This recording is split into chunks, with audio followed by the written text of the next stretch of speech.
নমস্কার, আমার দুনিয়া চ্যানেলত তোমারগুলো সবাইকে স্বাগতম। বিভিন্ন কাজে ব্যস্ত থাকার জন্য ভিডিও আপলোড করা হয় না, তো তার জন্য মুই মন থাকি খুবই দুঃখিত।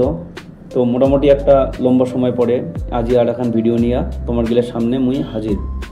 আজকের ভিডিওর বিষয় হল নর্থ ইস্ট সম্পর্কে কিছু তথ্য। নর্থ ইস্ট কথাটা শুনিলে আমার মাথা দাইছে এই 8টা স্টেটের কথা: আসাম, অরুণাচল প্রদেশ, নাগাল্যান্ড, মণিপুর, মিজোরাম, ত্রিপুরা, মেঘালয়, সিকিম। সিকিম ছাড়া বাকি এই 7টা স্টেট 7 সিস্টারের মধ্যে পড়ে। সিকিম স্টেটটা 7 সিস্টারের সঙ্গে সংযুক্ত না থাকার কারণ হিসেবে হামা কভার পাই 7 সিস্টার গঠনের সময় সিকিম ভারতবর্ষের সঙ্গে ইনক্লুডিং ছিল না।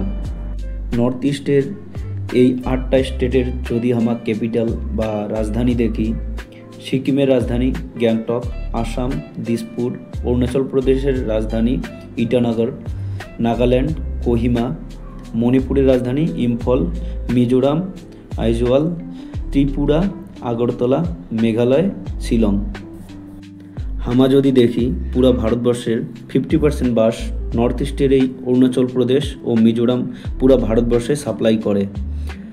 মেঘালয় 30% আদা, সিকিম নাগাল্যান্ড 60% এলআইসি, এছাড়াও 10% আনারস পুরা ভারতবর্ষে ত্রিপুরা একলাই সাপ্লাই করে। তো আজকের ভিডিওখান এখানে শেষ করলাম। ভিডিওখান ভালো লাগলে প্লিজ লাইক শেয়ার কমেন্ট করবেন।